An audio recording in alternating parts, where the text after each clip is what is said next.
and this one's quite complex.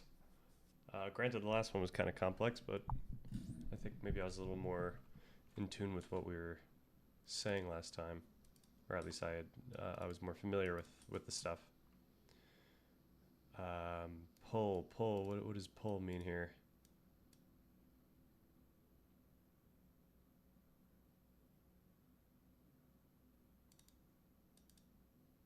I don't know. All right. So anyway, the intro and the context. We need some. Oh, pull the hook. The pull. We need a hook. We got to mention there's a follow up.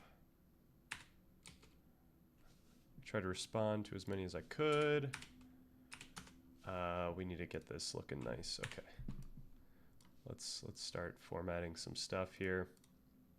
This is a follow-up to my video challenging Alex O'Connor's views on consciousness. Yo, psychosis. What's good, Whizbang? Welcome. Am I into psychosis? In what sense? I haven't looked too far into it, but I would be intrigued for sure.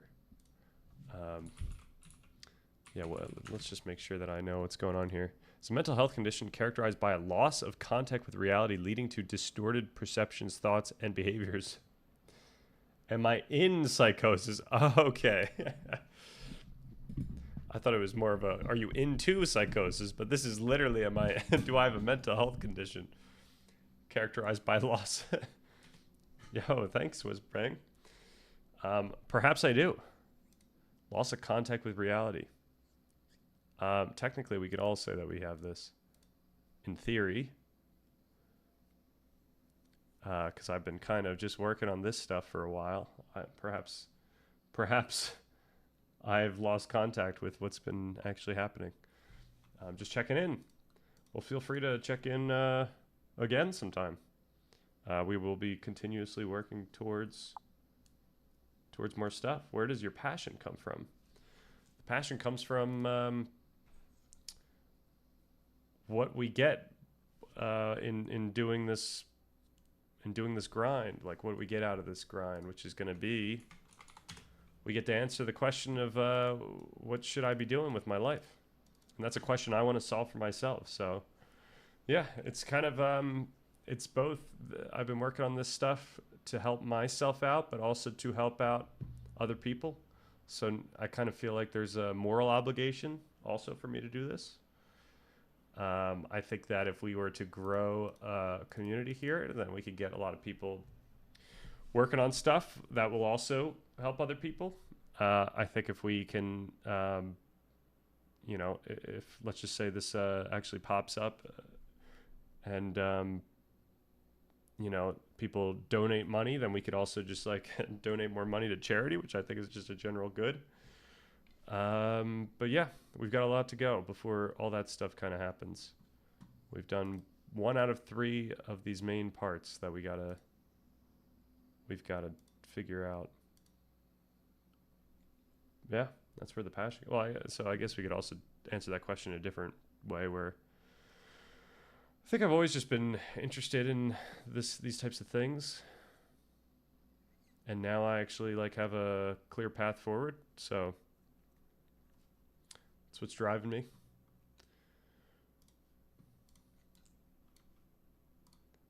All right. There's a follow-up to my video on consciousness. The response has been fantastic, and I appreciated everyone that watched, liked, and commented. I tried to respond to as many comments as I could, and in the process, I developed a lot of the ideas that weren't fully developed in the original video. I'm 30. How old am I? I'm 28, I think. Yeah, 28. Yeah, we're getting old. We're getting up there. I feel like 30 is still quite young. I know people always freak out about getting older, but like, at 30, that means that we have like a good 50 years left at least, if we play our cards right, which is kind of insane. Given that I don't remember like the first 10 years of my life. I feel like as a kid, you don't I guess as an adult, you don't remember all the memories you had as a kid, but you do kind of remember a lot more memories you have like in high school and college and whatnot. I mean, granted, I have lost a lot of memories there as well, but yeah, we've got a lot. When did you realize you wanted to discover your life purpose? Well, I feel like I discovered my life purpose, and now I'm kind of trying to figure out what is the abstract, practical toolkit that anyone could use to do similarly for themselves. I mean, granted, I haven't gone deep into all these things, so there's still utility for me to gain, but I think, I think it was when I found out, or when I realized I could do this, then I said, okay, I should probably do this now. I think maybe like 5 years ago, I considered that I would write something related to philosophy, but I didn't consider that I would be doing this, and I think I wasn't compelled to do anything smaller than this. Like I thought it might be too. It wouldn't be worth the time to do just like some, discussion on some random philosophy thing, or just like a small discussion on some facet of science or whatever. But this piqued my interest, where it was like, oh, what if we just do it all? And then it took a while to figure out this whole narrative, like the direction we're actually taking, this 3-part structure. It probably took like maybe 6 months to figure that one out. It took a long time for me to figure out the narrative that we did in part 1, which is like the underlying science and philosophy around how we experience and understand the world, and then how we can think about our freedom within it. Now, part 2 isn't too difficult to outline. That's what I'm working on now, and when I say now, I mean on Wednesdays, but it's going to be difficult to fill out because there's so much involved in how to identify and pursue our goals. Like, that's a huge topic, and it involves going into so many things. But we have to do it. We have to be as comprehensive as possible. I'm pursuing Plato's good life. It's a good question. Let's see. Can you describe Plato's good life? Central to his philosophy and is closely tied to his ideas about virtue, justice, and the soul. Believe that the good life is one in which the soul is in harmony. Okay. The rational, spirited, and appetitive. Interesting. A good life is achieved when reason rules the soul. Huh. So this, I don't think we can get to. I don't think we can get to a place where reason rules our soul. Unfortunately, that's not the takeaway that we get from part 1. I mean, I wish it was. But there's so much about our just natural drives and just how our mind works, where we are not in control of a lot of what our body does, and what comes to our own, or the behavior of our own conscious awareness and conscious thought.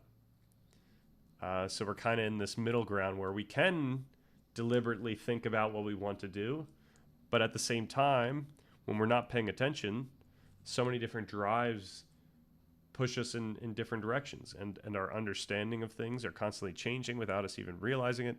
So we're in this very interesting position where, if there's to be harmony, it's certainly not one where we, rule. It's one where we have a relationship with the world, and it's not all take, and it's not all give. Have I read any philosophy books? I have read, the big ones that I've read were Being in Time. This one was pretty tough. And this one gave me a sense of how we should be thinking about experience in a very intuitive, phenomenological way. Fortunately, it just so happens to be that our contemporary science like aligns with a lot of the things talked about in this book. So I think it was pretty apt. More recently, I read Robert Brandam's The Spirit of Trust, where he goes over Hegel's phenomenology, but in his own theory of mind. And this is where I really started realizing, like, man, like our understanding is contingent on our culture, our past experiences. Yeah. And Robert Brandam provides, and really it's Hegel provides, ways that in which we can conceptualize our understanding, not just as, let's just say, semantic or regarding the truth, but as normative, as affected by what we've learned, and how when we, when things don't go the way that we planned, we feel it. Oh, so I guess the other thing is, I know this is kind of a controversial one, but Maps of Meaning, really the lectures, not the book as much. The book is kind of, it's a little drier than the lectures, I have to admit. Maps of Meaning does a really great job of also creating a really intuitive sense of the experience of prediction error or chaos, or when expectations go awry. And then also the idea of like this mode of being when we feel certain about the way the world is. And that was really useful for me. I think, yeah, JP is what got me into philosophy, I think. At least at the level that, where I got real interested. What else have I read? I mean, I've read some like random things like Plato's Republic, which, wasn't as crazy, I thought.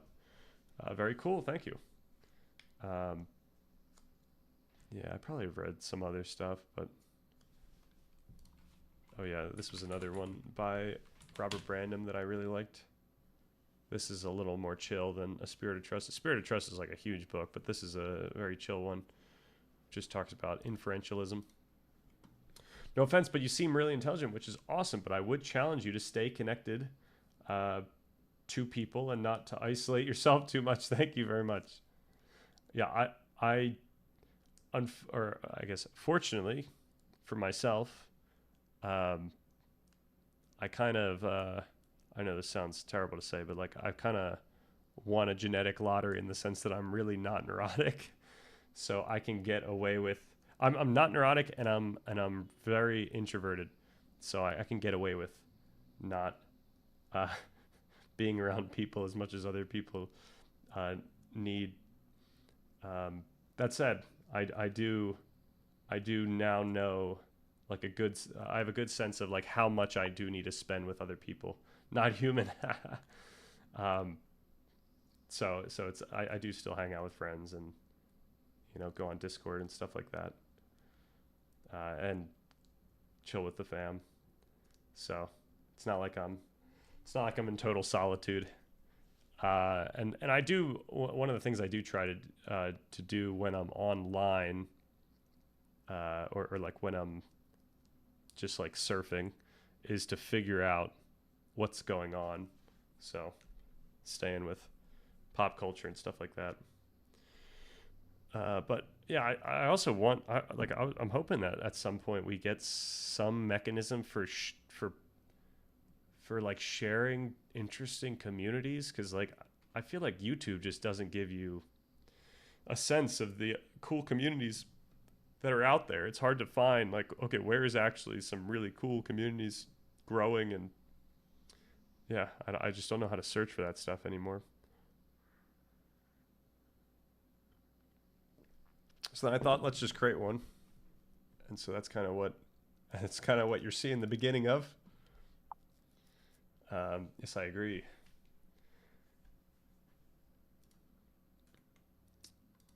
All right.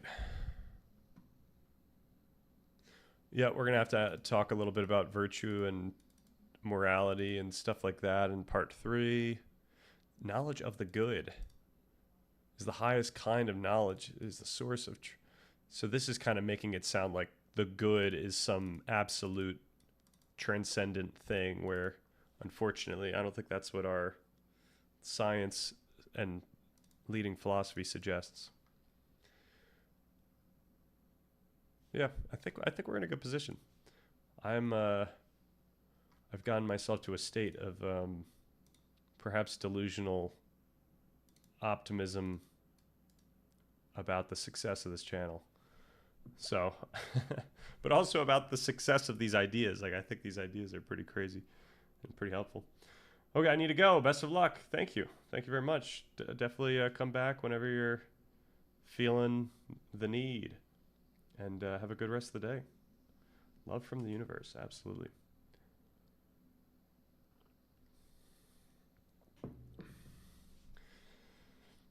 Okay.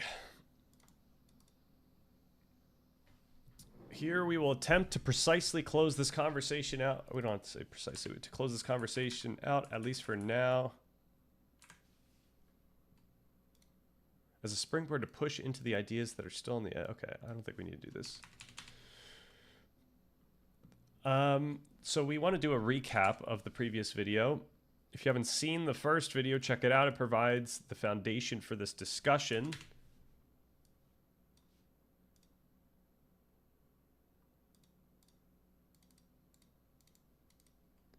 To recap, we discussed a contemporary neuroscientific interpretation of homeostasis, which gives a powerful explanation for why consciousness arose and how it functions to regulate life and survival.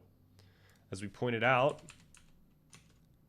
this does not completely fill in the hard problem of consciousness gap.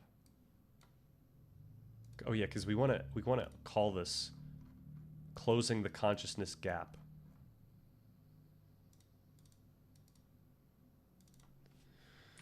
Solve the hard problem of consciousness,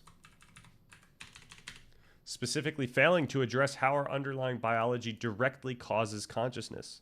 While homeostasis explains why feelings arose, it doesn't necessarily explain why it intuitively feels the way it does.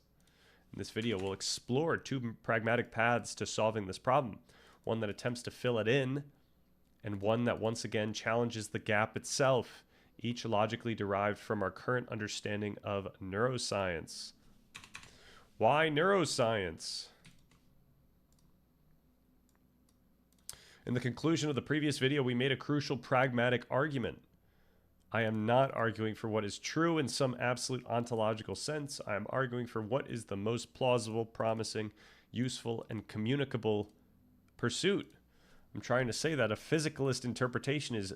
I'm not trying to say that a physicalist interpretation is certainly right, nor that a panpsychist interpretation is certainly wrong. I should say a non-physicalist interpretation is certainly wrong. Rather, I'm arguing for the standards and rigor of empirical science. Let's quickly go over some of the points we made. The evidence for non-physicalist interpretations of consciousness is actually empirical in the sense that there is widespread cross-cultural reporting of profound, expansive, and spiritual experiences. However, as we discussed in the previous video, we have increasingly strong... Okay, we need a word here. We have gained increasingly strong... Oh, we have discovered increasingly strong... I don't know if this is the right way to say this.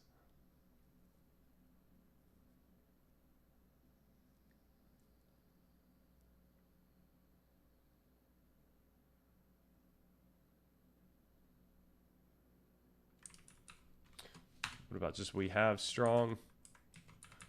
discovered strong neural correlates for these exact experiences. These neural correlates explain why experiences feel emotional, overwhelming, open, why these experiences feel emotional, overwhelming, open, and thus why people would report similar experiences. A growing body of neuroimaging research has identified partially overlapping neural correlates of profound or mystical experiences, particularly involving... Okay, this is redundant here.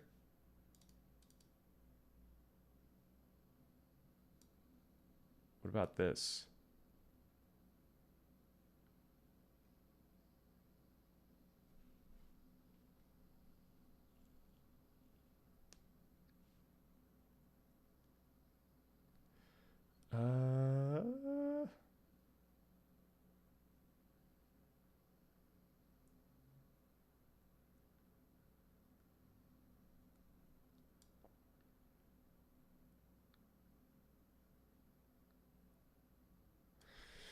Okay, how about this? These neural correlates, particularly involving and global brain connectivity, explain why these experiences feel emotional, overwhelming, and open, and thus why people would report similar experiences.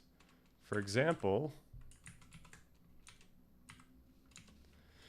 when the default mode network, which usually acts as a self-regulating filter, loosens its grip, information begins to flow more freely. Sensory and emotional signals surge upward, and brain regions that rarely communicate start interacting, which results in intuitive, vivid, and novel experiences.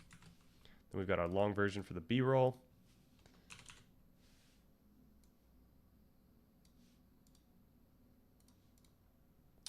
There are also effects beyond the default mode network, with sensory, limbic, and salience regions becoming more active and interconnected, further contributing to this heightened experience. To be clear,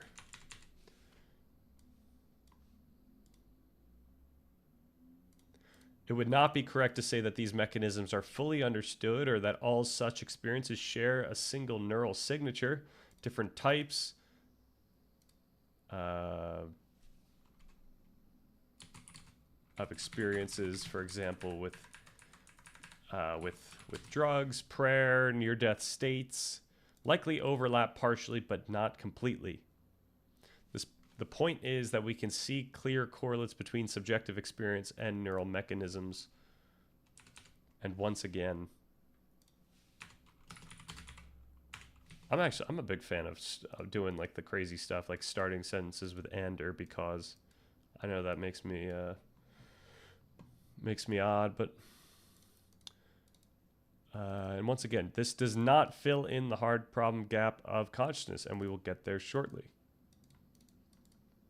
The particularly interesting addition to this conversation that our previous video pointed out is that our experience of the world, our self, and even consciousness is affected by our understanding, which we can conceptualize as an amalgamation of our memory, context, culture, past, etc. In this framing, our understanding predisposes us to experience the world in a certain way, in certain ways. Since, as we discussed, our experience of meaning comes with an affective feeling of certainty, it feels as though what is in our conscious awareness is objectively true, even though we all know that many of our thoughts turn out to be incorrect. I like to say that we each have a subjective experience of an objective world, a world that feels objective, yet isn't a representation of some transcendent, absolute, objective truth. I will do a whole video of this soon, so subscribe if you're interested.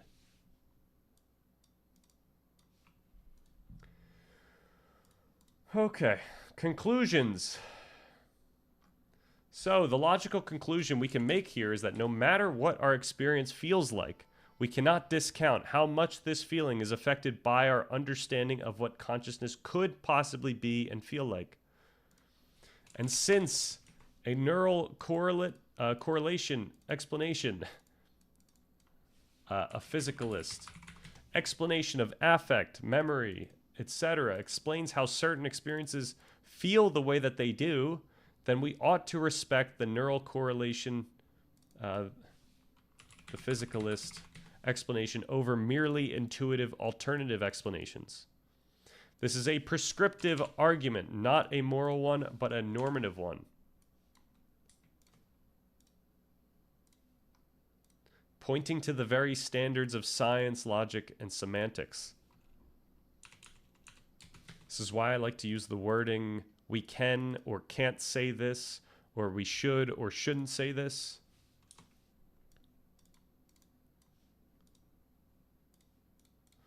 We can say that panpsychism is possible. We're allowed to say that, given that no neural correlation evidence proves that panpsychism isn't possible. It only strongly suggests that panpsychism isn't plausible.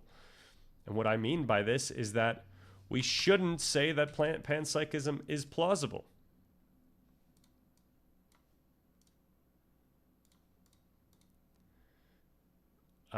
Or more plausible than a physicalist view, given that any evidence towards panpsychism is better explained by neural correlates. And lastly, we can say that a physicalist view is most plausible, but we cannot say that it is certain. The hard problem is not closed, is not completely closed. The hard problem gap is not completely closed.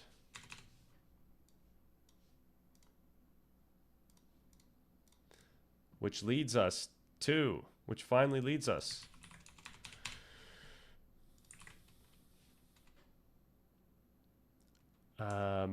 it seems that we are still met with an unsatisfying mystery when it comes to consciousness. I think that the comments... okay. We can get this. We could get rid of this.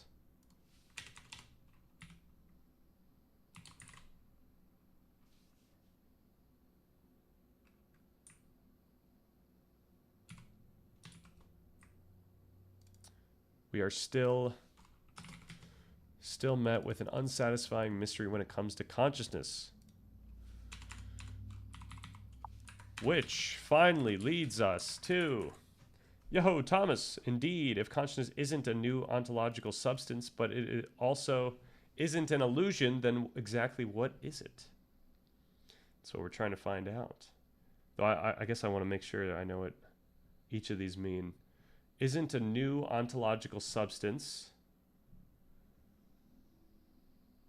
So yeah, I'm guessing that that's a discussion of like panpsychism, where it's like a part of matter, right? Like that this is like the argument that there's like proto consciousness and different matter, and they kind of come together and accumulate in the consciousness that we have. But it also isn't an illusion. Then what exactly? And then the illusion would be... Yeah, I mean, it's hard for me on all fronts to say what the illusion would be. I think we know it's... Yeah, it depends what we mean by illusion, right? Like, I still hold that, you know, our ontology is founded in our consciousness. Like, we come to know meaning and experience meaning, and meaning is disclosed all within consciousness. And that's a big deal. I think the panpsychists kind of, their view is commensurate with a physicalist view in the sense that consciousness is in... Actually, yeah, it's not completely physicalist, but it's commensurate with it, where, yeah, like consciousness would be in the matter itself. All right, so here we go. I see two directions we could go. Let's see. So this stuff I haven't made nice yet. The rest of this was kind of what I worked on at the very beginning of this day.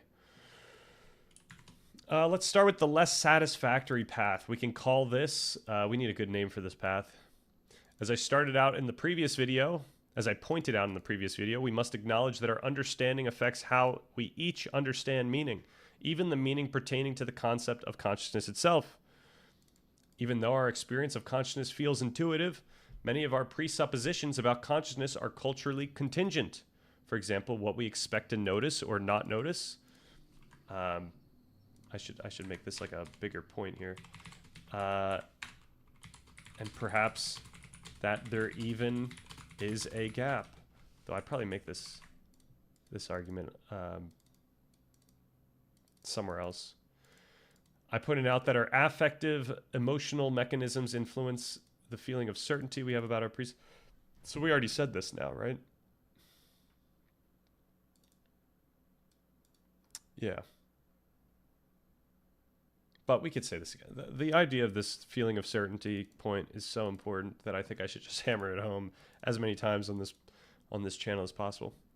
That our affective emotional mechanisms influence the feeling of certainty, and I should say the very feeling of certainty we have about these presuppositions. They feel objective, even though our experience is ultimately subjective. Okay, I think I'm going to not use the quotes yet. So when we have profound experiences, whether they be existential, spirituals, okay, we must acknowledge that unconscious physiological processes significantly affect the... Okay, so we already went over this, so I could probably gut this.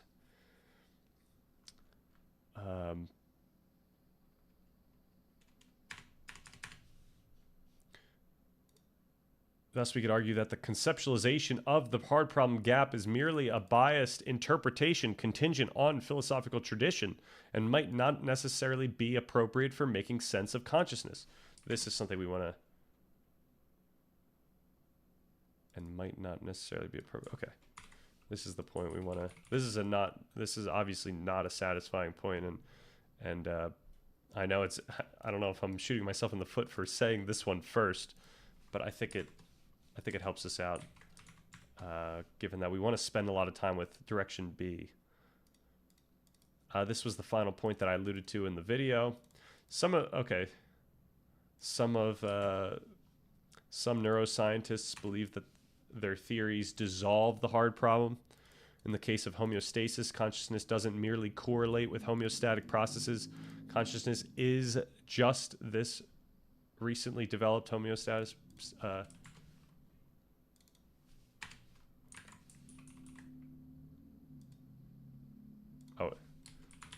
Simply is this recently developed homeostatic process.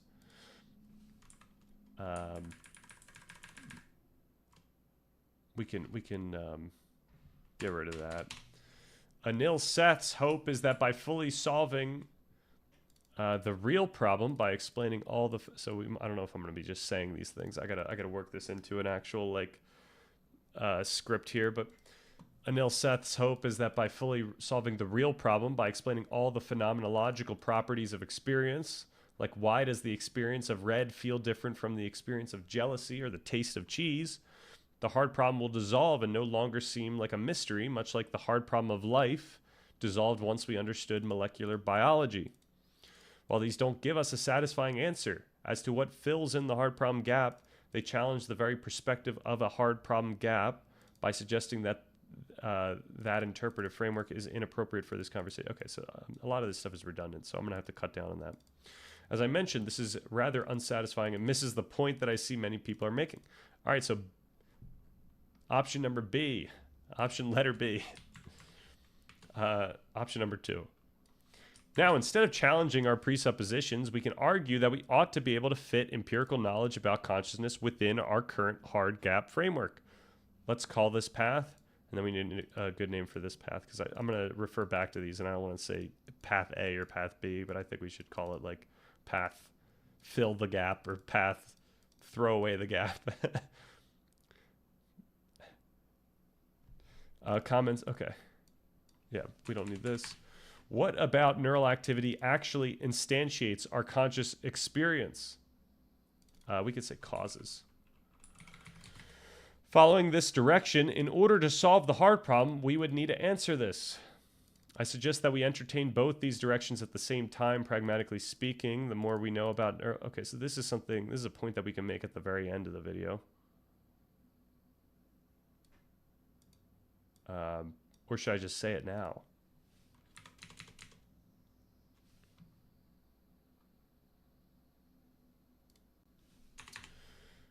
I suggest that we need to... I suggest that we entertain both of these directions at the same time. Pragmatically speaking, the more we know about neural correlates, the more we can understand how we understand and experience consciousness. I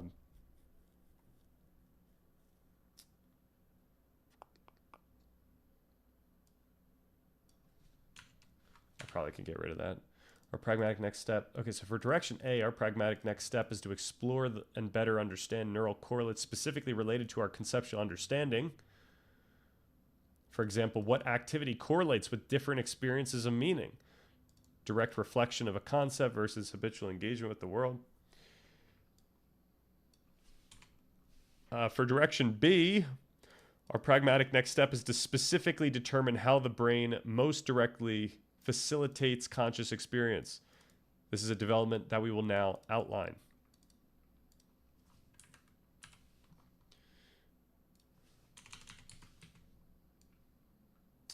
This is a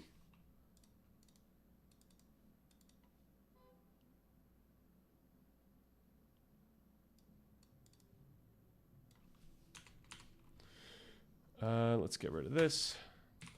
Okay, let's start.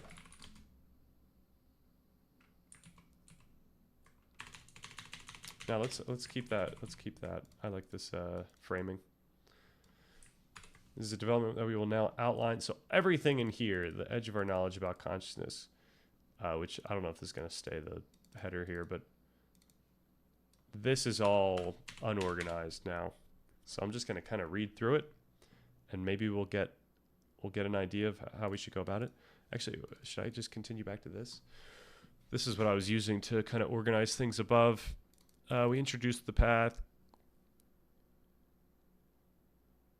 Okay, the certainty of fallacy. We feel like there is a gap, so we assume it's an objective fact. That's kind of, these are good. These are good points here. I should probably just kind of include them.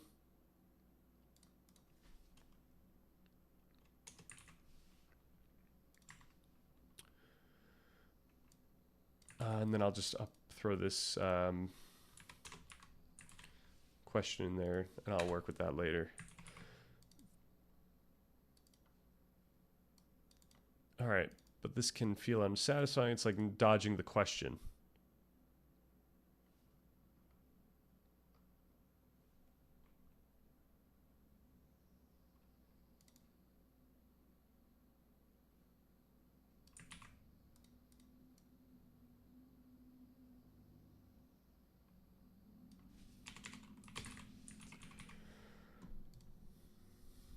All right, the filling.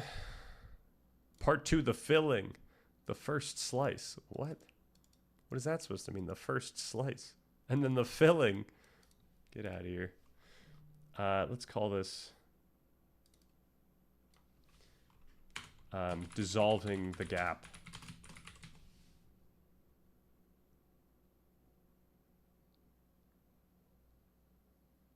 What don't we call this video? Closing the gap. Oh, okay.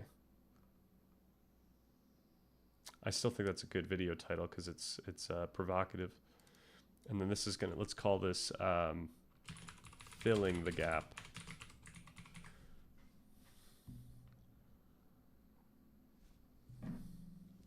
And I think we're chilling.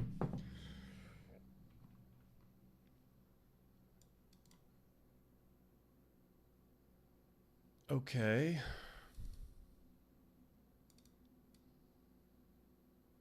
Oh, this just gets into it. Okay. Right. Oh, that's why it's doing this. I see what's going on. The filling. Okay, yeah, because I gave this idea of a sandwich where we start with, we introduce A, we introduce B, we go deep into B, and then we go deep into A. So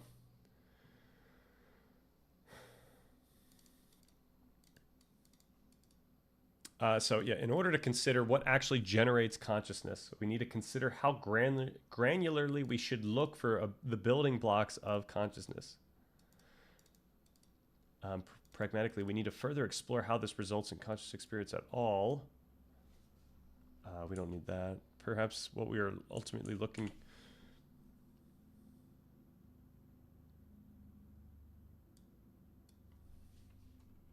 Perhaps we are ultimately looking for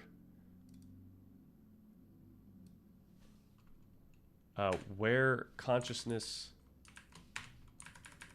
is.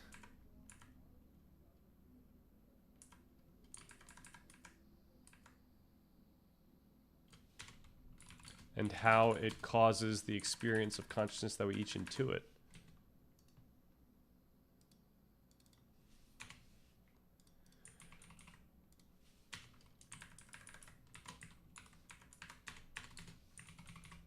While it is tempting to look for consciousness in specific brain regions or circuits, evidence increasingly suggests that consciousness experience arises from the... Okay, so this is something that we're going to kind of gut. Maybe.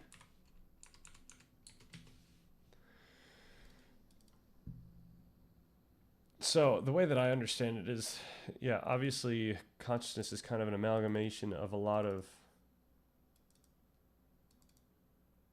activity, but we don't want to talk about this yet. This is something we would talk about after we go into all this other stuff. Yikes. A lot of random stuff to go through. But we've just got time. We got time and I just had to do it. Tomorrow, fortunately, I am effectively off from work. So I will be spending all of tomorrow working on this. And then hopefully Saturday I film. Hopefully I get the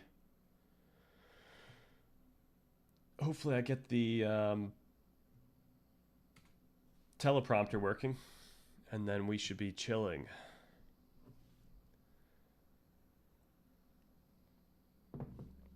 I don't know what we're gonna do about music yet. I don't know what the difficulty with not having a huge audience right now is that I don't know if feedback is shared or if it's just one-offs. So people thought that the music was quite distracting in that last video. So I'm wondering if I should just make music more quiet or if I should get rid of it entirely. I don't know. All right, in about like 20 minutes, I think we're gonna have some fun and we're gonna watch a video also. That's the other thing I want to do. Perhaps build up from a single neuron, succinctly discussing brain regions, transient states, and then neural connections. So what does this have? Oh, this was to literally make a outline.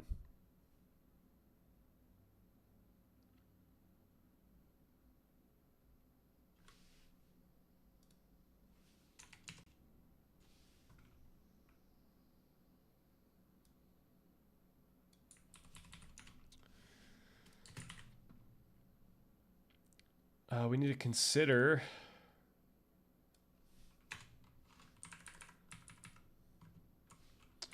what the building blocks of consciousness could be.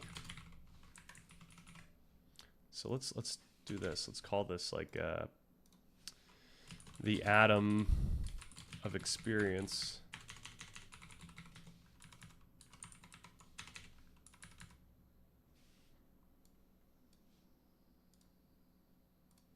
And I'll probably edit all of these things like 5 times again before we actually film. Which begs the question if we're going to even be ready by Saturday. Maybe I should just prepare for a Sunday film, given that I want to make this a high quality video. Okay.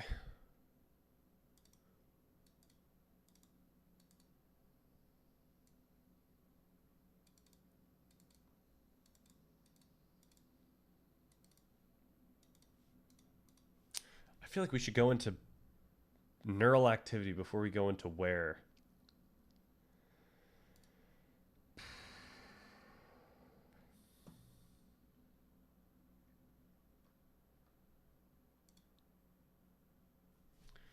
Yeah, like it should be this type of discussion right now. It should be building up from the single neuron all the way to this. So we might ask how much activity actually... Okay, so this is...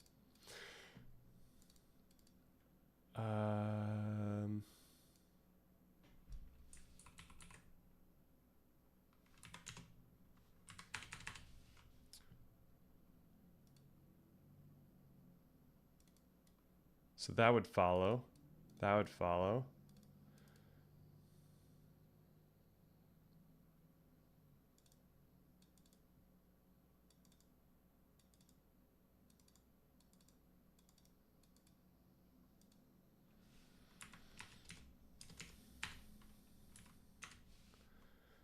So, yeah, where...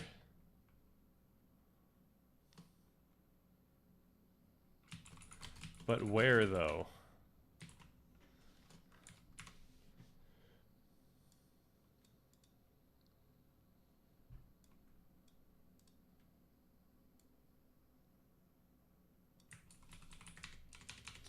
And then we have to, it's like we kind of have to start here.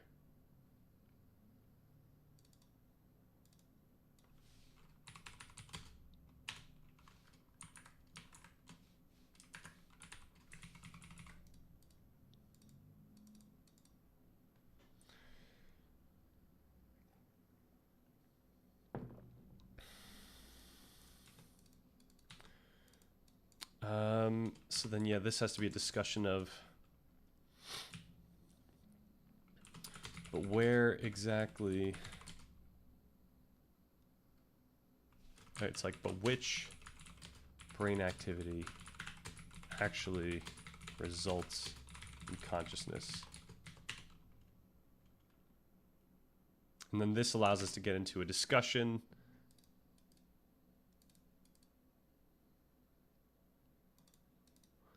to this discussion. Okay. This leads to a discussion about GNWT.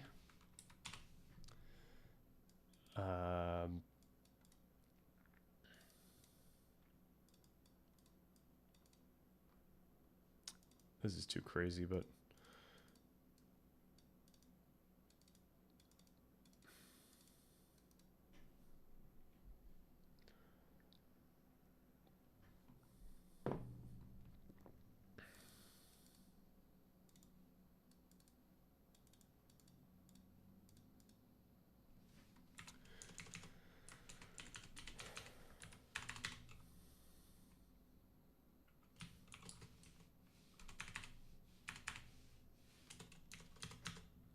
I'm not sure how we transition to that yet.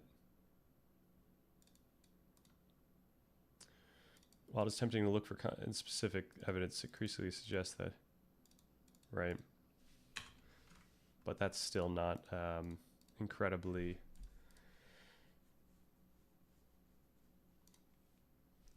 satisfying.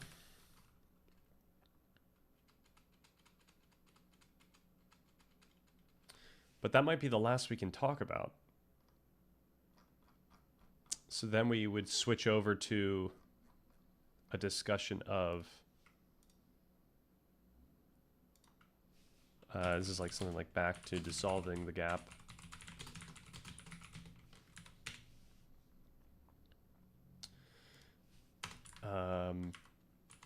We can use these insights from embodied cognition to give the viewer a better sense of what it would mean to dissolve the gap.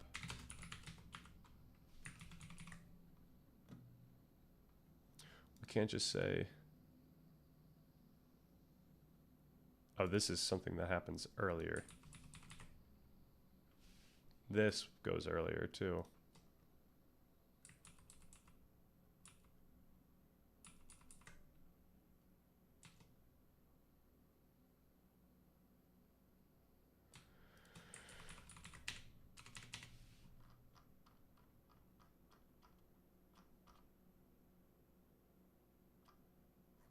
So yeah, where did each of these things go?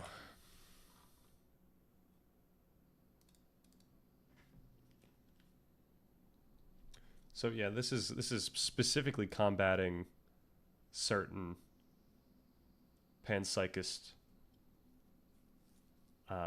frameworks,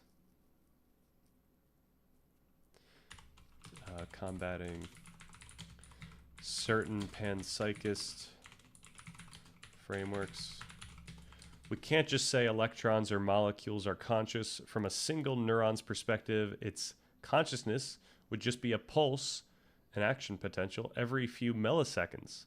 But we could hypothesize that proto-consciousness is a manifestation of a single neuron's activation. Or if that's too granular, maybe it's a stream of many neurons acting in sequence. Or maybe if that's, or maybe it's a single region's brainwave, many streams firing in parallel. Or maybe it's many regions' activity in a single moment.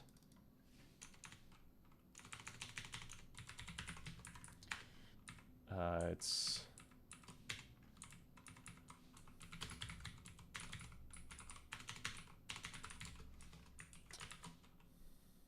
accumulation of. Finally, we have the full okay, so I don't know if that's even like I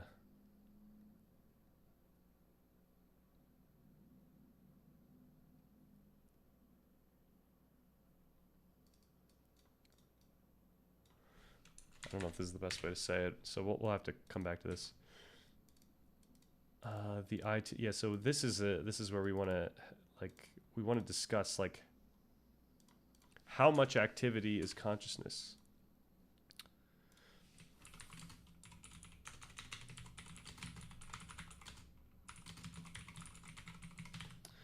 Well, the idea would be that it has to be all though. It has to be all the activity.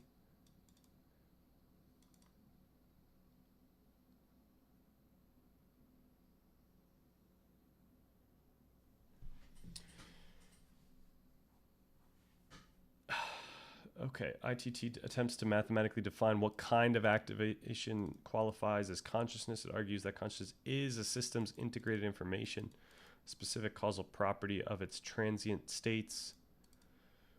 Is trying to find the exact complex of activation that is the experience. Okay.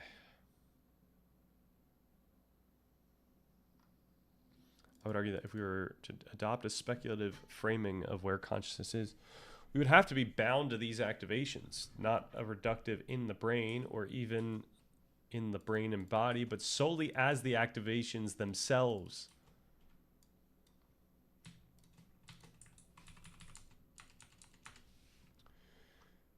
So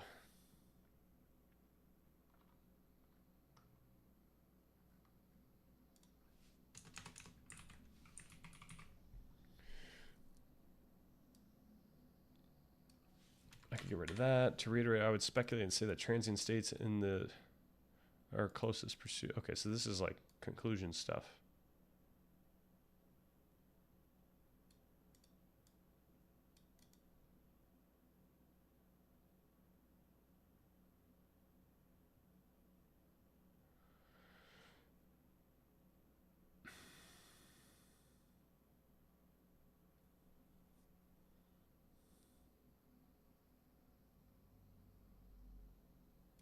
Maybe this is something that we would close with. Let's consider that.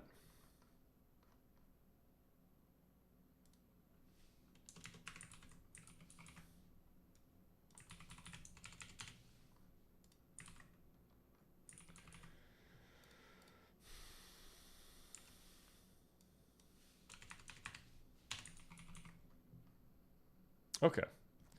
I think we're chilling.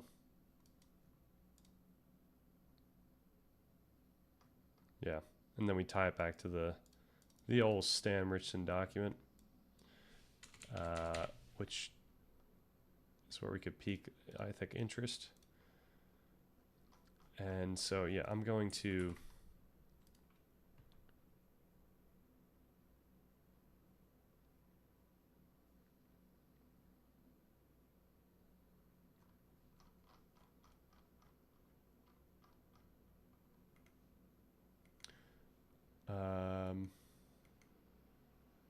we might need to look into this stuff. I don't want to keep the viewers from getting to the juicy stuff.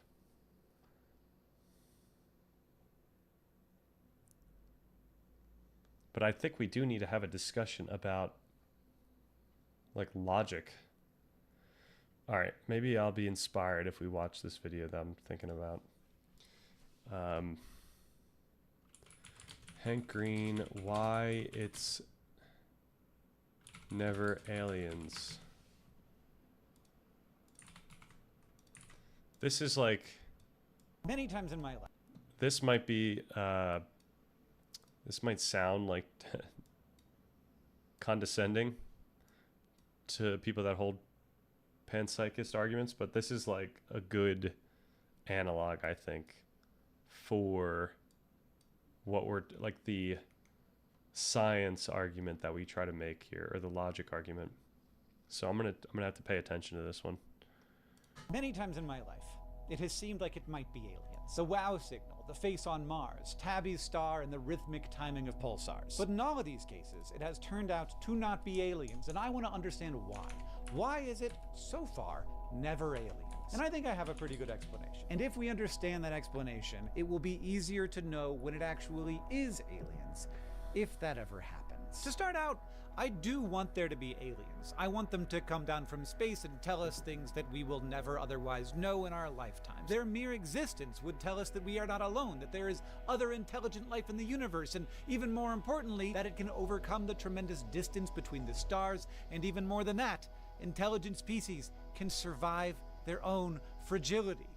I would like to know that, and I want to be here for a big, spectacular moment, something that could either be good or bad, but is definitely big. I know that about myself, even if it's not something that I feel great about. I want there to be more, I want it to be big, and I want to make that YouTube video. So I pay attention when it might be aliens, and there have been a lot of times since I started watching The X-Files in the mid-90s, when it seemed like something big might be coming. I could make a video called 20 Times We Thought We Found Aliens, and not run low on case studies. Recently, Avi Loeb, an astrophysicist at Harvard, has been talking about how 3I Atlas, the third interplanetary object ever detected by humans, has a roughly 40% chance of being alien technology. He also said before this that there was a good chance that Oumuamua, the first interstellar object ever detected by humans, was alien tech. Call me crazy, but since something like 99.99999% of all of the what is good? We're learning about some aliens now. This channel has gone full aliens.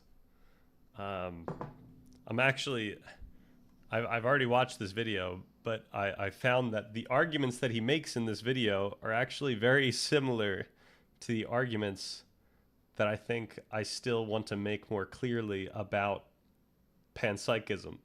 So it's like I might even, I'm considering whether to put clips of this video in the video and then say like, okay, when you hear aliens, like, you know, think panpsych. I wouldn't say that, but I would somehow, did I see that? Did we see what?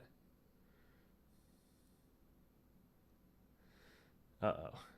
Was it the emoji on screen, or did it land somewhere? Did Hank like eat it?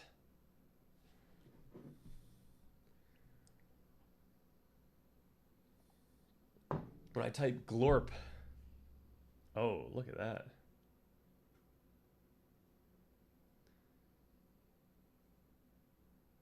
Is glorp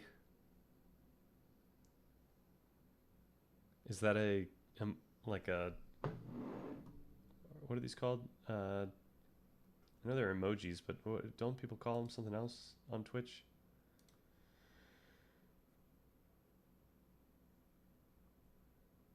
Is it like a normal emoji?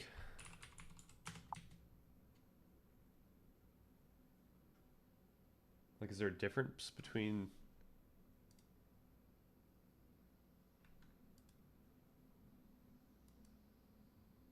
Huh. Okay. Feels dank. Oh, look at that. That's pretty cool.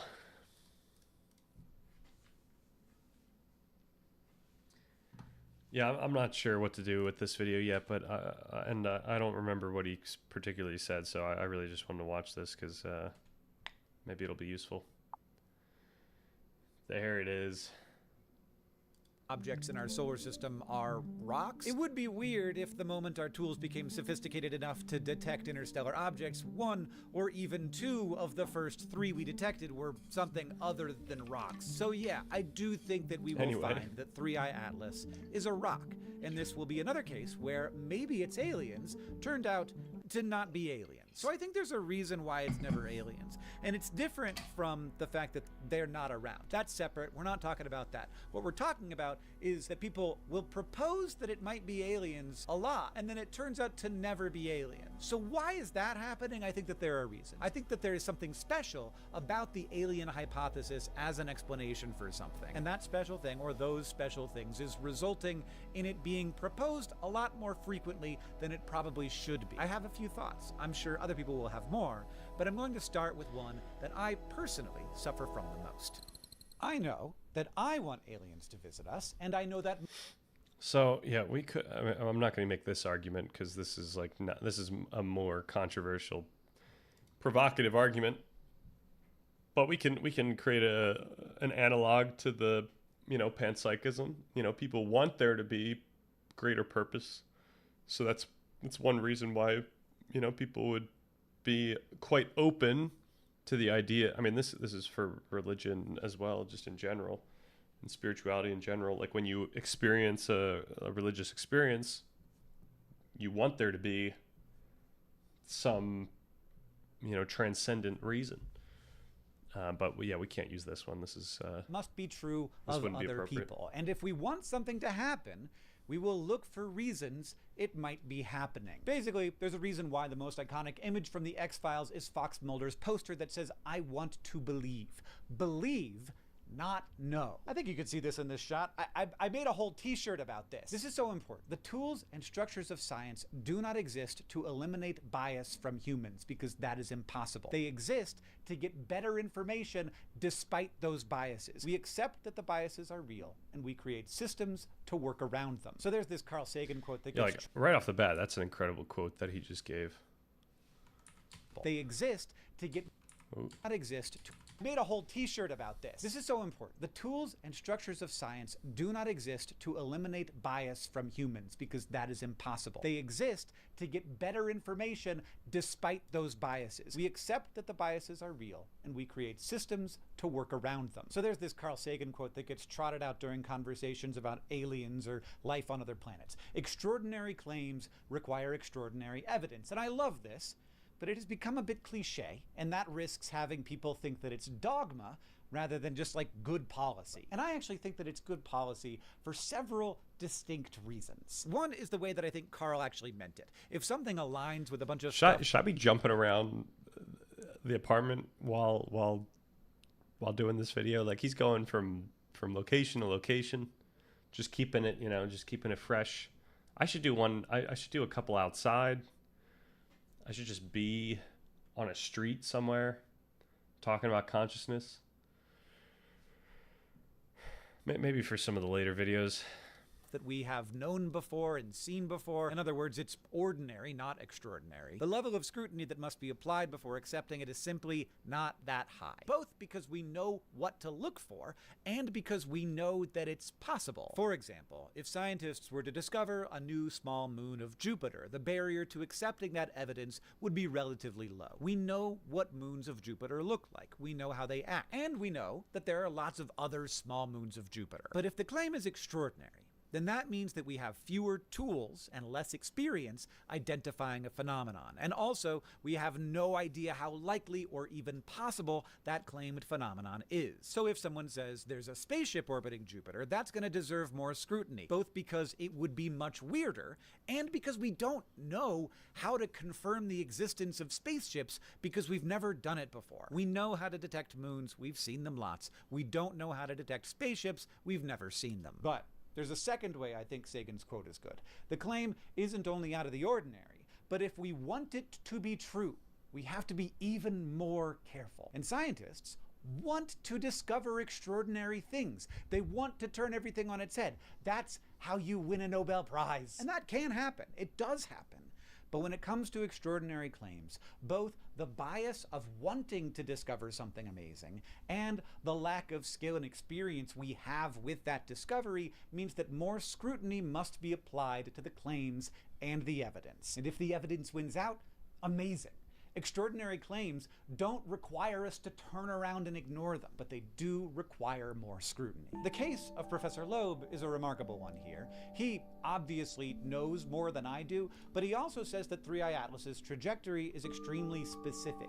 It's quite in line with the plane of... Another thing, there's no music references here, or not references, but he doesn't have to list the music creators or anything. I'm curious where he's getting the music and how he's able to do that. Maybe he's buying them. I'm not sure. Of the solar system, and it's heading into the interior of the solar system. And that, he says, is just very unlikely. There are so many other directions this thing could be moving in. And that, for him, is a piece of evidence He made 'em. in favor of the idea. I should just start doing that. I should just start making my own music for this. I mean, like, all my videos would have the same song, but at least it would be my song. I just don't know what that song would be like. Like, what would be the perfect song for any topic? It's pretty tough. That this is something possibly sent specifically to explore our solar system. He thinks this is something we need to pay attention to because it could be a threat to our civilization. And to that I say, it would be weird if the civilizational threat showed up the moment we had the technology to detect it, rather than, I think, a better explanation of now that we have the technology to detect these things, we are able to detect them, and they probably come around fairly regularly. But even more to the point of this very specific trajectory, I assume that Professor Loeb knows that Atlas, the telescope that discovered 3I Atlas, was designed by astronomers to detect rocks that could potentially hit Earth. Those rocks are, of course, almost entirely inside of the plane of the solar system, and thus, that's where the Atlas telescope looks. Atlas is looking for objects inside the plane of the solar system, so it is extremely unsurprising that the object it spotted is inside of the plane of the solar system. And so here is our...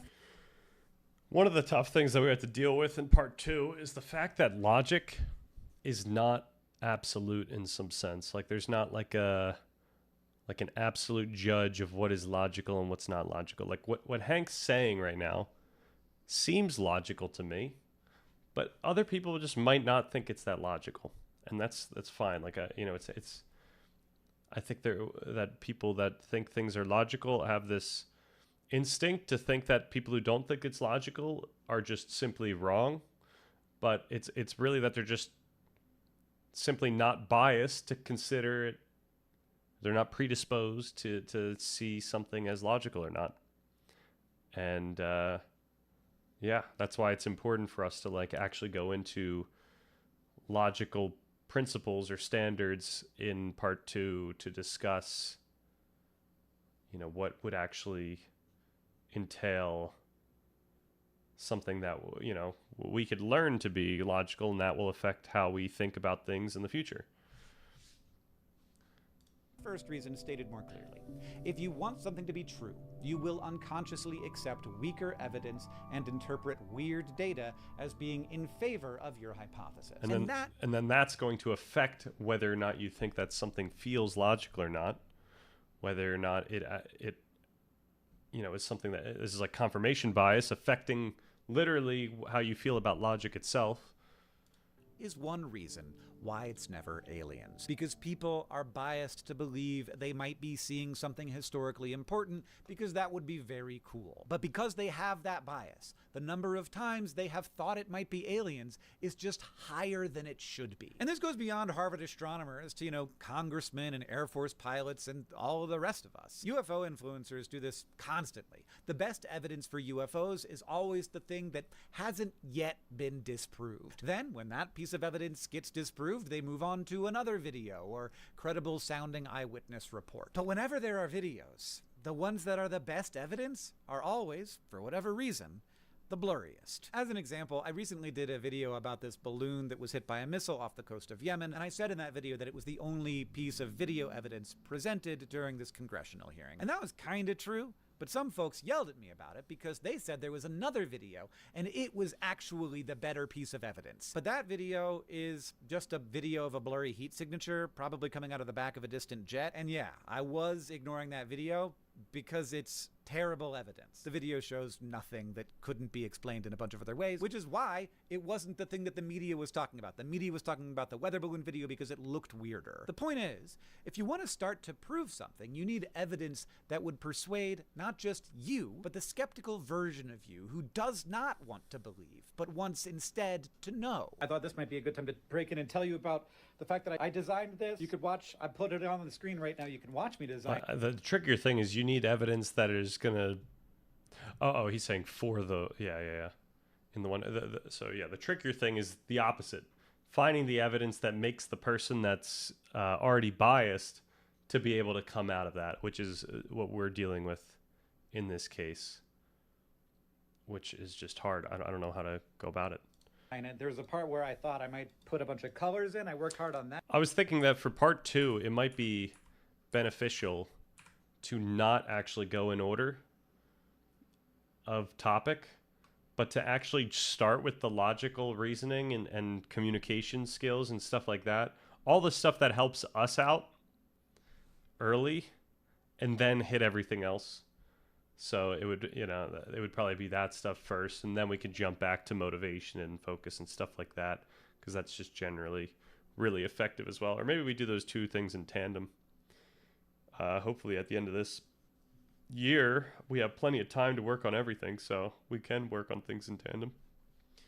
Problem that has led to him thinking it's aliens a lot of times. But this is not the only problem. There are others, and this next one is the most common one I see in like normal everyday people.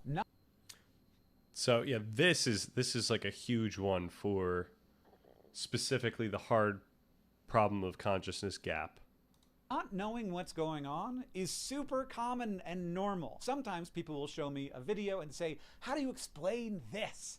And my answer will be like, I mean, I don't know what's going on there. I don't have an explanation. And that will be seen by many as an admission that it is aliens or something supernatural. But unexplained stuff is normal. For 99.999% of human history, we had no idea what lightning was. The sky would just explode during storms. We still don't precisely know how lightning works. When America was founded, everyone knew that if you held your breath long enough, you would die.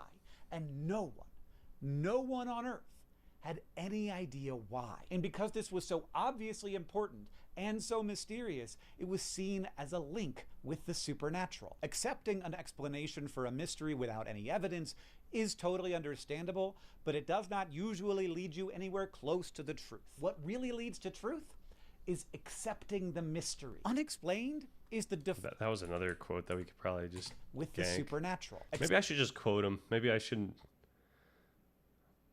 I feel like I don't know. I could put just a B-roll video up. I'm not sure. Accepting an Yeah, this is what it was. And so mysterious, it was seen as a link with the supernatural. Accepting an explanation for a mystery without any evidence is totally understandable, but it does not usually lead you anywhere close to the truth. What really leads to truth is accepting the mystery. Unexplained is the default state. Everything we know is something we figured out. No one told us any of this stuff. When I see a video that I can't explain, that feels to me normal, very normal, because I know that there are unexplained phenomena hiding under every rock in science. When you see a science news story, like just open up any science news, and what you will see is people providing explanations for things that were unknown and unexplained yesterday. So it's just not surprising when people start showing around things that no one has a good explanation for. And many times I have watched as something that seemed unexplainable gets explained. You have more unexplained phenomena in your colon than there are contained in 10,000 UFO videos. The reason we focus on the UFO videos is because they tap into our desire for big, important, mysterious things. But the absence of an understanding does not require an explanation. It begs it, it makes us want it, it makes us drive to look for it, but it is so common for there to be mysteries that don't have explanations. Sometimes there are just things that we don't know for now. And then, hopefully, sometimes we figure them out. These are great quotes I could put at the very end, perhaps, to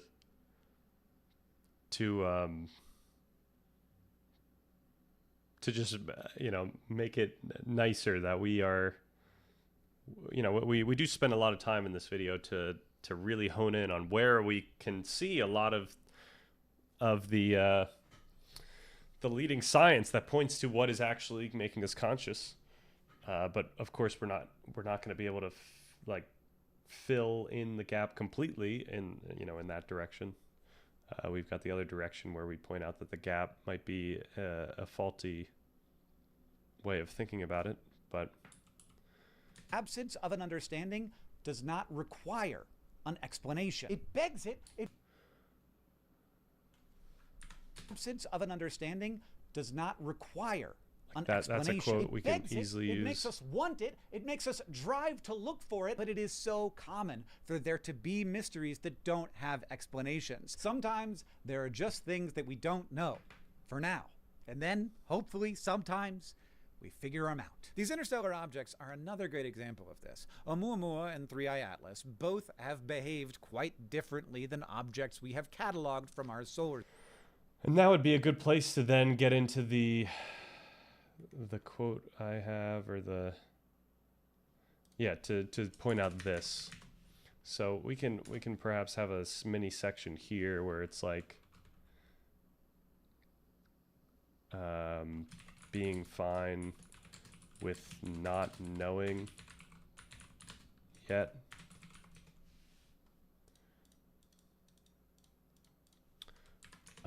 Introduce, okay, not introduce, point out Hank Green's recent video, banger quotes, use said banger quotes. And then I point out science is moving incredibly quickly in this field. Many people are focused on answering these very questions. To reiterate, just because science has not closed the gap yet does not logically mean that it cannot close the gap. Something like that. System. And you can look at that and you can say, that is really weird. We don't have any reason why this rock would look like that or act like that, so aliens? And I honestly get that if you're not a trained scientist, but I'm baffled when it comes from trained scientists. Like, they're weird compared to what? Compared to other interstellar objects? No, we don't have anything to compare them to. We've seen 3. This is the 3rd interstellar rock we've seen, and it's the one that we have by far the best data on. The fact that it's not acting like rocks from our solar system is very cool.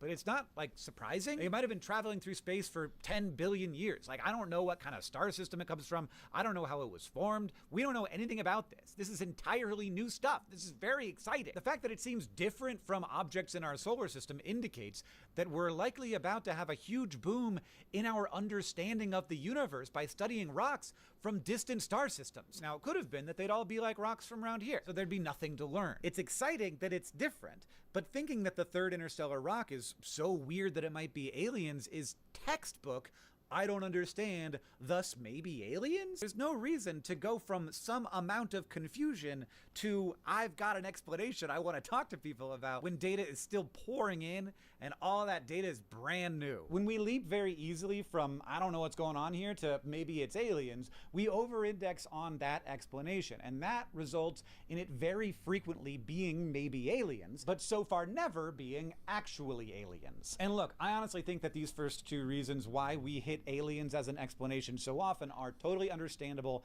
and normal instincts of humans, which is why they are both instincts that the processes of science put some brakes on. But there's also, I think, an understandable instinct that says, look, it's never been aliens, it never will be aliens, and oh my god, will you shut up about the aliens? And we also need to be careful about that. Aliens are not a supernatural idea. Obviously, technology can exist. It exists on our planet, so there may be alien technology, and it may someday be the right answer. As long as the aliens hypothesis isn't shutting down an interest in more data collection and discussion, I think it might be a little distracting, but mostly fine. But yeah, because we want it to be aliens. So, yeah, because same with the consciousness stuff. It's mostly fine until you start making implications about other things, whether that's, deities or whatnot, and maybe the deities want something that you have some intuition of. Now we've got a problem.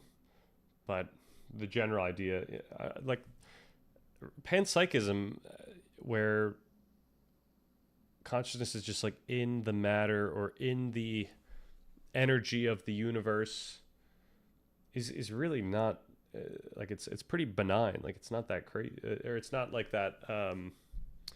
It doesn't lead to too many other implications, except for ones specifically related to experiences, like religious experiences and whatnot, which would be, like we know today, would be inappropriate, or like wouldn't be scientifically allowed. So uncomfortable with not knowing things, and aliens are good at explaining anything confusing. It is so often brought up to much media fanfare before being quickly disproven. But the last thing on my list is a related phenomenon that I actually really dislike, and I think is often used to actively manipulate people, and can sometimes cause us to become stuck on the explanation, even when it must be discarded. This is very common among UFO influencers. We just discussed how we often move... This is kind of part of the implication problem, where you could start implying a lot more.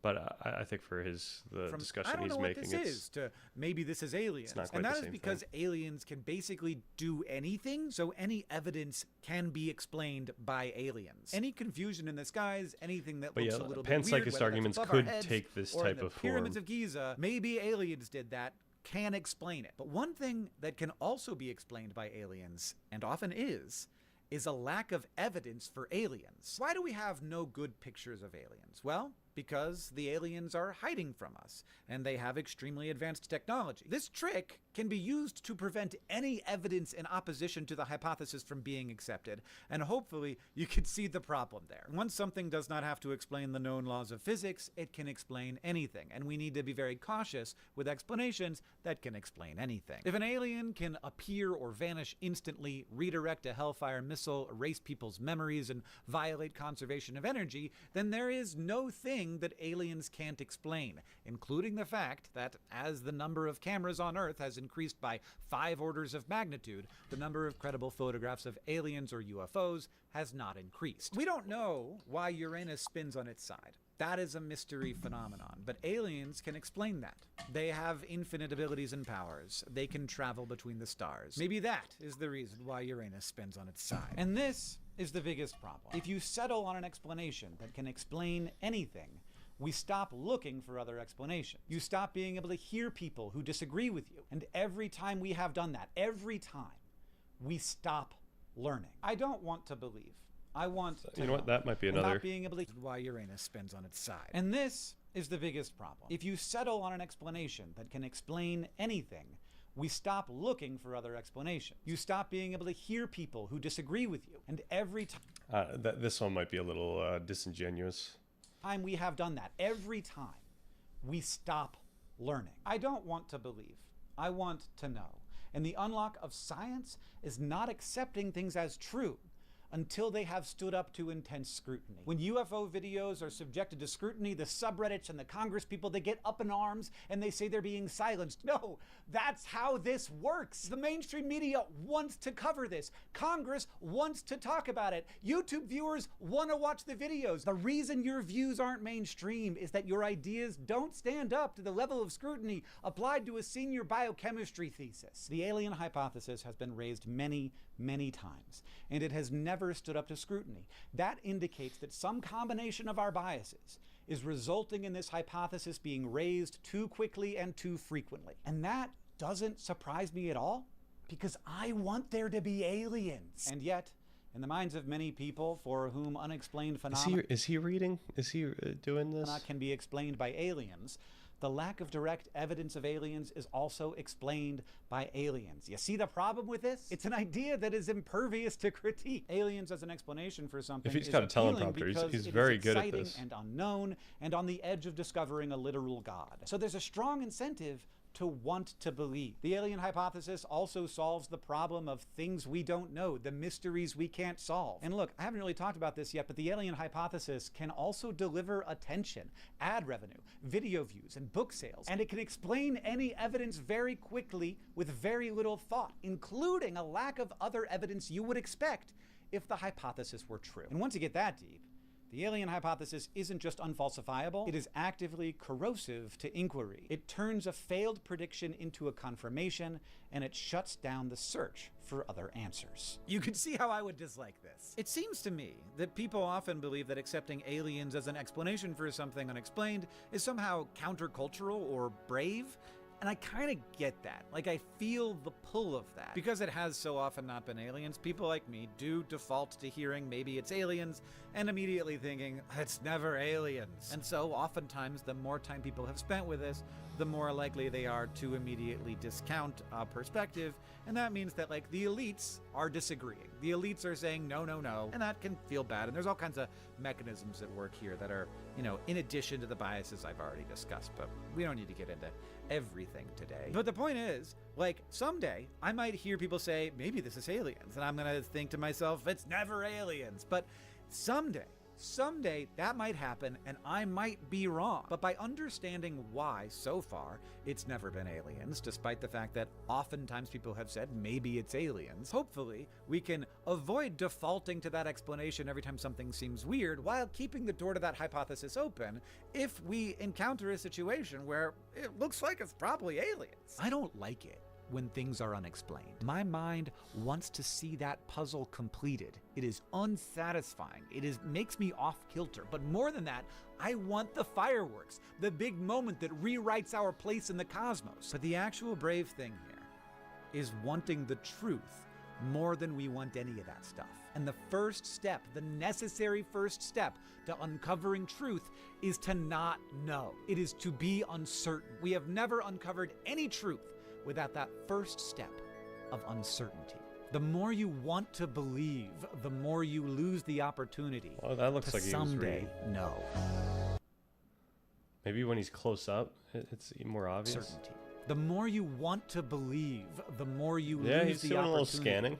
to someday know. Man, everyone out here is using teleprompters these days.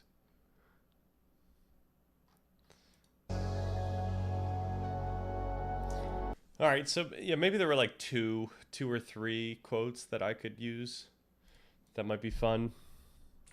I don't want to harp on some of those points because, you know, I don't want to sour our viewers.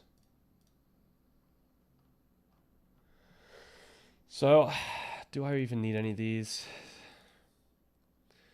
Is there any counter argument to saying that our pragmatic path is to Abe? What is more or less plausible? I can get rid of this. Oh, I remember this, yeah. Work towards learning more about these.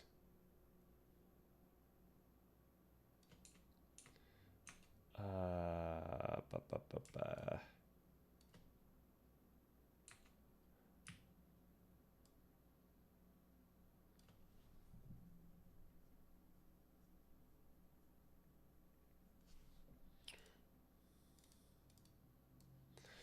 Perhaps, okay, I can talk about this one when we talk about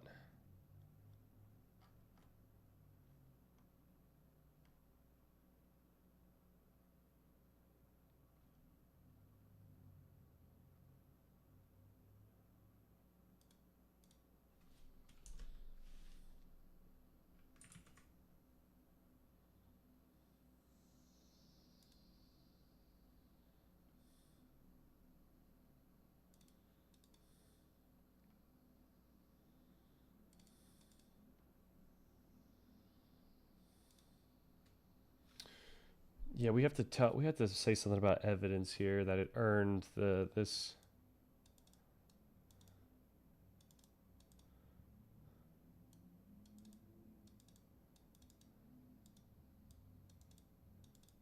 this norm. This is a prescriptive argument, not a moral one, but a normative one.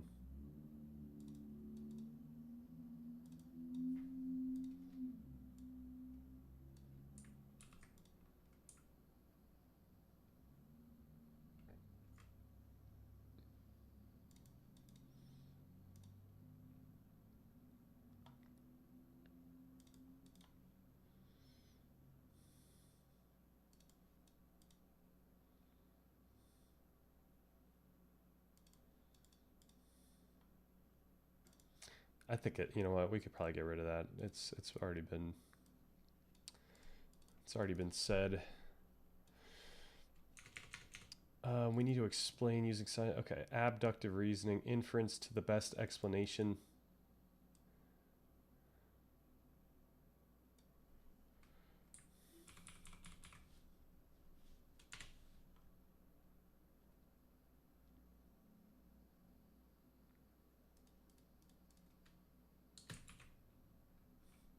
We'd put it there.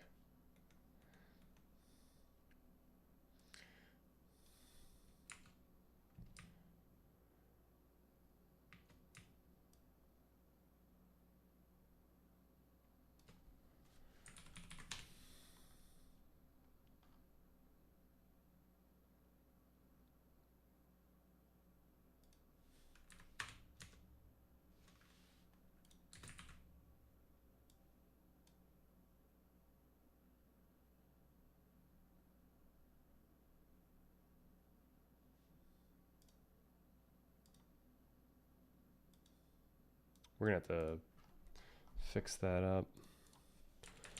I'll work on that tomorrow. Oh,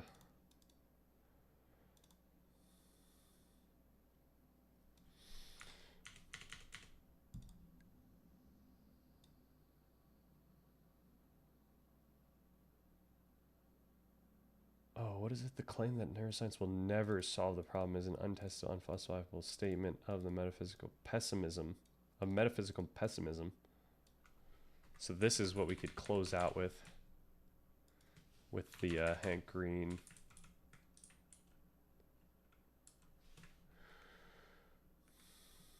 Quotes.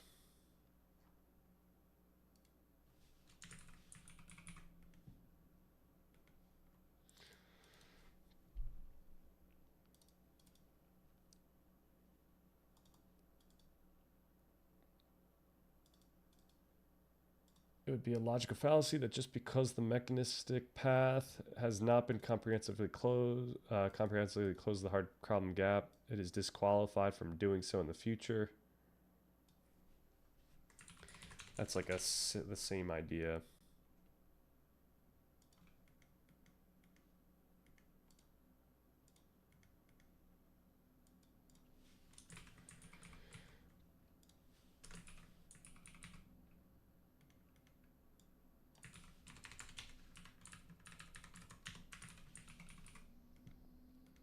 Perhaps that's what transitions us into this Hank Green quote stuff.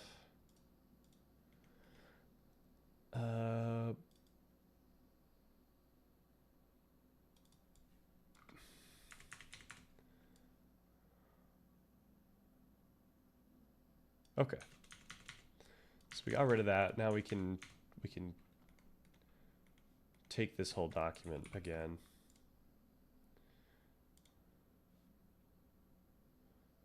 We could throw it in here. Okay, this is my progress. Still working out the organization / direction in a few areas, most notably in the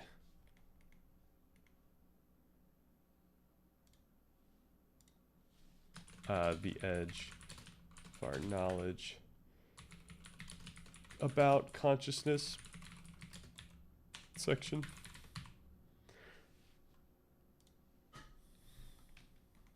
And then I might deal with that tomorrow. Maybe I'll end here.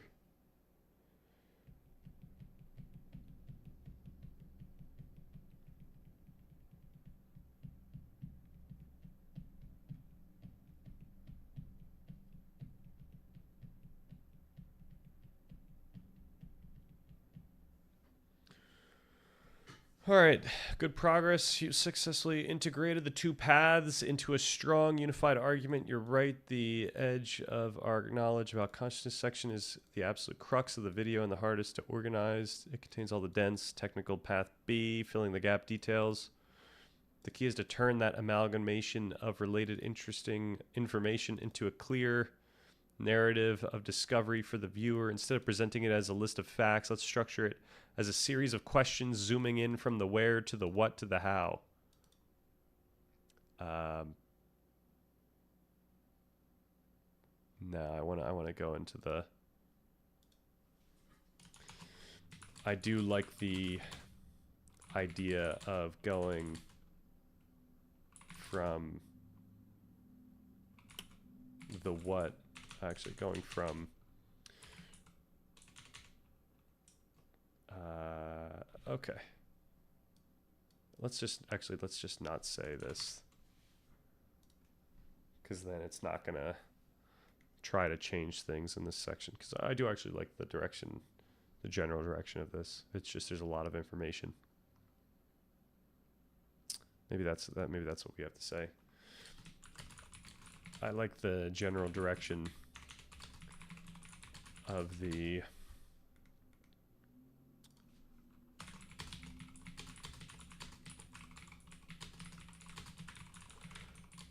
section,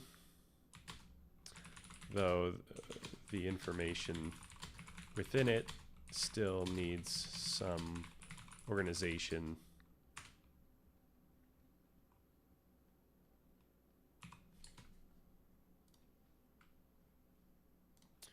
Okay, let's see what we get from this,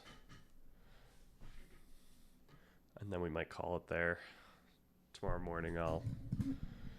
Tomorrow all day I'll be working on this thing, probably just trying to get it into a readable form that makes sense and is interesting and fun. It's just a matter of sequencing them into the compelling story for the viewer. It's the meat of the video. You've essentially got two big ideas in that section: the mechanics, what and where is the physical process of consciousness, and the reframe, what is this process for?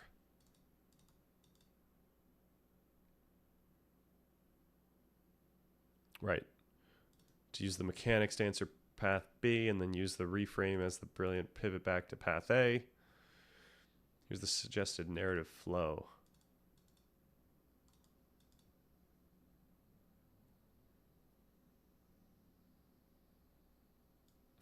What? Just took out about consciousness?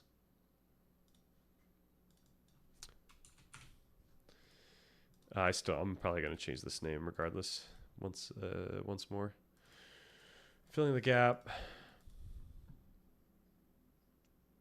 The where.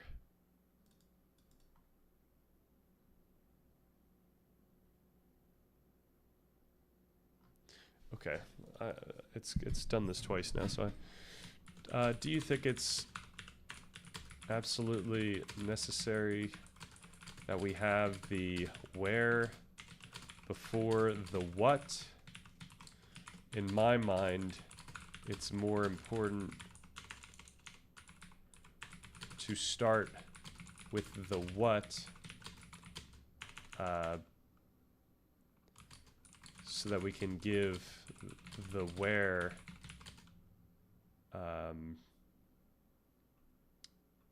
the necessary context for understanding why these parts would be so crucial.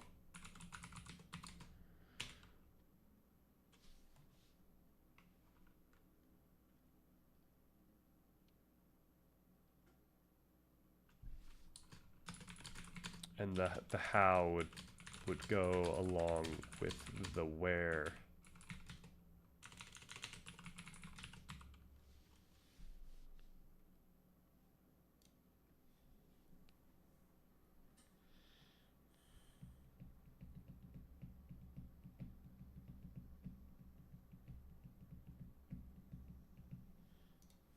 I should say,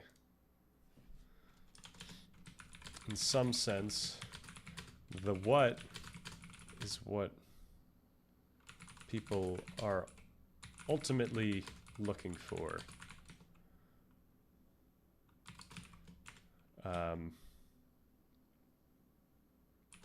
By starting here, we can give this topic its due justice. However, by transitioning into the what, the where, we can slowly push towards this idea that consciousness is the process itself in such a way that might be most intuitive for the non-physicalist types. I should say, my thoughts are, this allows us to really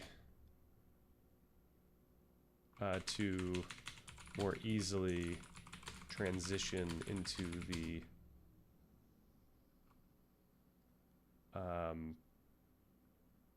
embodied cognition stuff, which further points out how ingrained all these processes are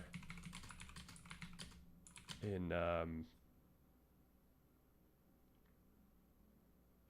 the full culmination of our consciousness.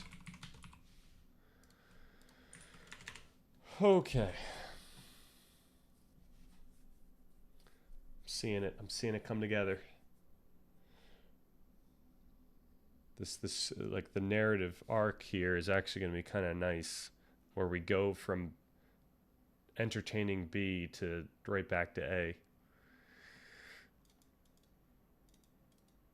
My suggested order was too textbook. That's the actual question the audience is asking. It's the hard problem in a nutshell. Starting with the process, the what, and then localizing it makes the where feel like an answer rather than a dry anatomy lesson. It sets up the core thesis that consciousness is the process itself. Okay.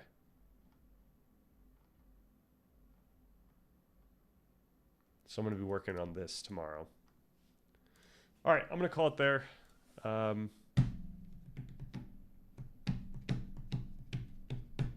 Not the longest one, but yeah, quite productive. Thank you for everyone that hopped in. Thank you for glorping. And shout out to first time chatter, Whizbang. And then, yeah, if anyone's still watching, have a good rest of the day.